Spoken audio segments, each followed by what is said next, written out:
கனிஷா கூட இருக்கிறாங்க. ஜெயம் ரவி ஏதாவது ஃபீல் பண்ணி கலங்குறாங்க, கனிஷாவும் சேர்ந்து கலங்குறாங்க. அதைத்தான் நீங்க ஒட்டுமொத்த சோசியல் மீடியாவில் என்ன நடக்குது இங்கே அப்படின்ற மாதிரி பார்க்க ஆரம்பிச்சாங்க. இப்போ நமக்கு எல்லாருக்கும் தெரியுது அவங்க 2 பேரும் ஒன்னா இருக்கிறாங்க. லீகலா அவங்க டிவோர்ஸ் ஆன பிறகு இவங்க கல்யாணம் பண்ண போறாங்க. அந்த பக்கம் என்ன பண்றாங்க, ஆர்த்தி இன்னைக்கு என்ன பண்றாங்க, அவங்களுடைய இன்ஸ்டா ஐடியில என்ன பண்றாங்க, அவங்க ஒரு ஸ்டேட்டஸ் வைக்கிறாங்க, கடவுள் ஒன்றும் முட்டாள் கிடையாது அப்படின்னு அவங்க ஒரு ஸ்டேட்டஸ் வைக்கிறாங்க. டிவோர்ஸ் கோர்ஸ்லாம் முடிஞ்ச பிறகு அவங்க லீகலாக திருமணம் பண்ணாங்கன்னா அப்புறம் ரவி மோகன் கனிஷா ஸ்டுடியோஸ்ன்னு வேற எக்ஸ்ட்ரா ஃபிட்டிங்லாம் போடுறதுக்கு வாய்ப்பு இருக்கு. இப்போதைக்கு அவங்க ஒரு சைலண்ட் பார்ட்னராக இருக்கிறாங்க, அவ்வளோதான். 2 பேரும் ஒன்னா இருக்காங்கன்றது ஊருக்கே தெரியுது. அவங்க ஏன் இந்த விஷயத்த சொல்ல மாட்டாங்க? ஆனா அவர் ஸ்டேஜ்ல பேசினப்போ கூட எனக்காக யாரும் இதெல்லாம் பண்ணதில்லை, நீ தான் பண்ண அப்படின்ற மாதிரி கெனிஷாவை கை காட்டி இந்த அளவுக்கு யாராச்சும் பண்ணுவாங்களான்னு நான் எங்க இருக்கேன் அப்படின்ற மாதிரி பேசியிருக்காரு. எதனால அவர் அந்த அளவுக்கு பேசுறாரு? ஏதோ ஒரு மயக்கத்தான். காந்த மீடியா நேயர்களுக்கு வணக்கம். நான் உங்கள் விஜயாஸ்னி. இன்னைக்கு உங்களோட கெஸ்ட் யாருன்னு பாத்தீங்கன்னா பத்திரிகையாளர் சுபேர் சார் அவர்கள் தான். வணக்கம் சார். வணக்கம். எப்படி சார் இருக்கீங்க? நல்லா இருக்கேன் சார். ஏற்கனவே சொன்ன மாதிரி ரவி மோகன் அவர்கள் நிறைய இதுல நடிக்கிறத தாண்டி டிரெக்ஷன்ல ப்ரொடியூசிங்ல எல்லாத்துலயும் இறங்க போறதா கேள்விப்பட்டிருப்போம். இப்ப அதுக்கான ஸ்டூடியோவும் ஓபன் பண்றதா ஒரு ஃபங்க்ஷன்லாம் வச்சு நடத்திட்டு வந்துட்டு இருக்காரு. நிறைய பேர் நிறைய விஷயங்களை பேசினாங்க.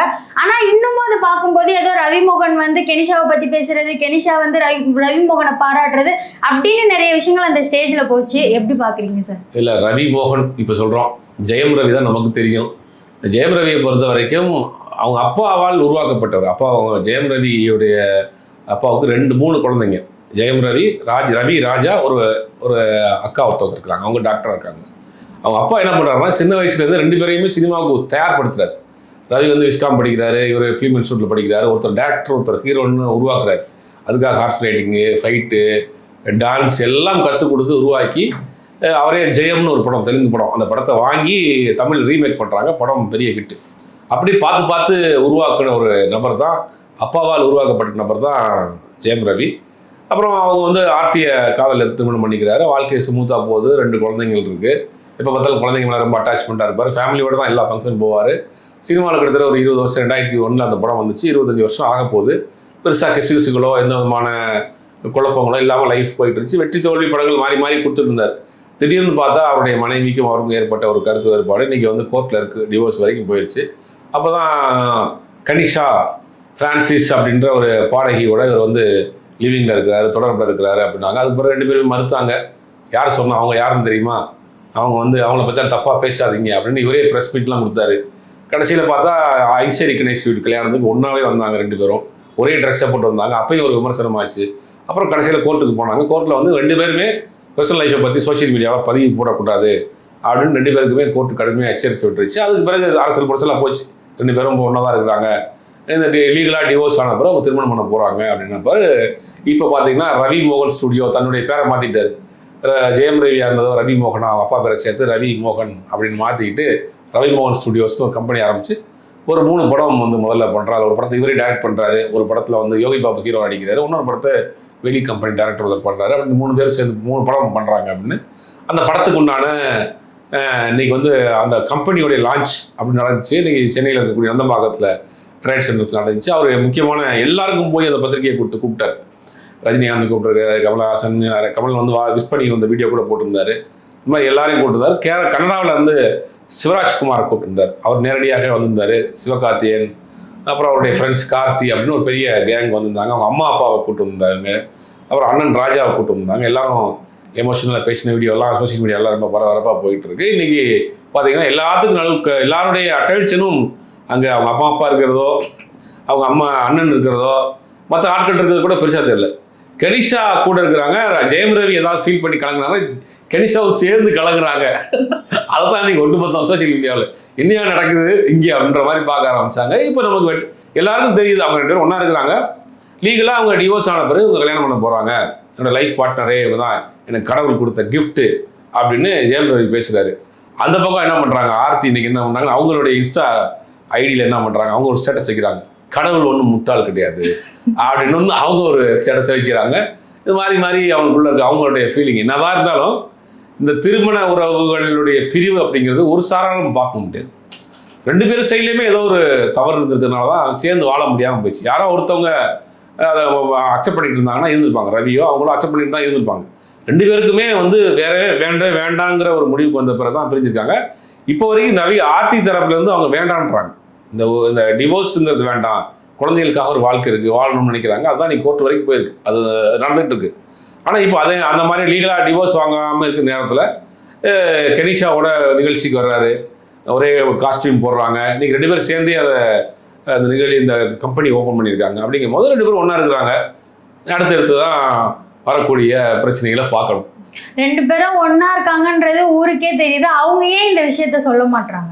லீகலாக பண்ண முடியாதுல்ல. அப்போ ஆல்ரெடி திருமணமாகி 2 குழந்தைகளுக்கு தகப்பனாக இருக்கிறவர் லீகலாக டிவோர்ஸ் வாங்கின பிறகு தான் நாங்கள் அது திருமணம் பண்ண போகிறோங்கிறத அனௌன்ஸ் பண்ண முடியும். இப்போ பண்ண முடியாது இல்லையா, அதுக்காக வெயிட் பண்ணுறாங்க. இன்னொரு விஷயம், நீங்க சொல்லியிருந்தீங்க அப்பாவால் வந்தவர் தான் சொல்றீங்க. ஆனா அவர் ஸ்டேஜ்ல பேசினப்போ கூட எனக்காக யாரும் இதெல்லாம் பண்ணதில்லை, நீ தான் பண்ண அப்படின்ற மாதிரி கெனிஷாவை கை காட்டி இந்த அளவுக்கு யாராச்சும் பண்ணுவாங்களான்னு நான் எங்க இருக்கேன் அப்படின்ற மாதிரி பேசியிருக்காரு. எதனால அவர் அந்த அளவுக்கு பேசுறாரு? ஏதோ ஒரு மயக்கத்துல ஏதோ ஒரு மயக்கத்துல இருக்கிறாரு.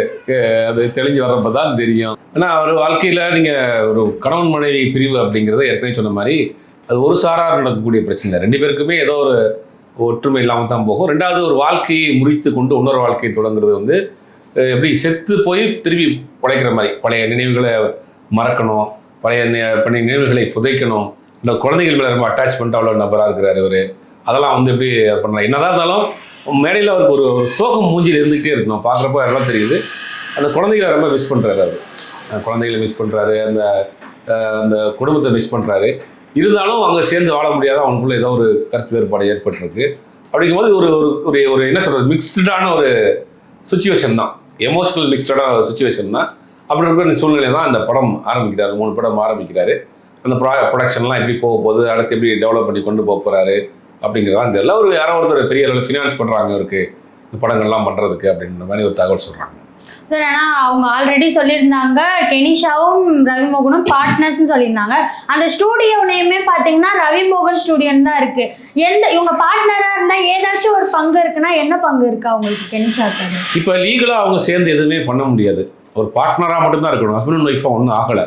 அப்படிங்கும் போது அதெல்லாம் வெளியில் எக்ஸ்போஸ் பண்ண வேண்டாம் அப்படின்னு இருப்பாங்க. ஒருவேளை இந்த டிவோர்ஸ் கோர்ஸ்லாம் முடிஞ்ச பிறகு அவங்க லீகலாக திருமணம் பண்ணாங்கன்னா அப்புறம் வந்து ரவிமோகன் கெனிஷா ஸ்டுடியோஸ்ன்னு வேற எக்ஸ்ட்ரா ஃபிட்டிங்லாம் போடுறதுக்கு வாய்ப்பு இருக்குது. இப்போதைக்கு அவங்க வந்து ஒரு சைலண்ட் பார்ட்னராக இருக்கிறாங்க, அவ்வளோதான்.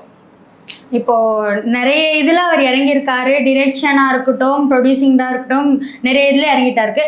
இந்த பிரச்சனையை தாண்டி அவர் வந்து அதை ரன் பண்ணிடுவாரா? இல்லை, அது இந்த மாதிரியான நீங்கள் இந்த மேடையில் அவரை பார்க்குறப்பே நல்லா தெரியுது. ஒரு மாதிரி டிப்ரெஷன்லேயே தான் இருக்கிறார். ரொம்ப எதுக்கு எடுத்தாலும் எமோஷனல் அழுதுறாரு. அவங்க அம்மா அழுதுறாங்க. ஒரு எமோஷனலான ஒரு ப்ரோக்ராமாக தான் இருந்துச்சு. அது எப்படி அவர் ஹேண்டில் பண்ணி போகிறாருங்கிறது நமக்கு தெரியல. ஏன்னா வந்து அடுத்த கட்டத்துக்கு போகிறாரு. ப்ரொடக்ஷனுங்கிறது ரொம்ப மிக மிக மிக ஒரு ஸ்ட்ரெஸ்ஸான ஒரு வேலை. இது வரைக்கும் நடிகராக இருந்தார்.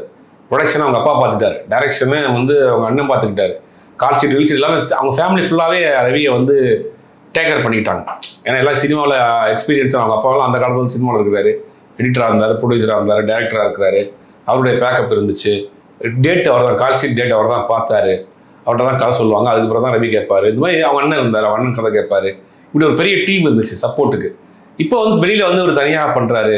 அப்படிங்கும் போது ஆனால் உன்ட்ட இவ்வளோ திறமை இருக்கான்னு நான் பார்த்து மேய்ச்சிருந்து போனேன் அப்படின்னு ராஜாலாம் பேசிகிட்டு இருந்தார். அது வந்து ப்ரொடக்ஷனுங்கிறது ரொம்ப ஒரு கஷ்டம்.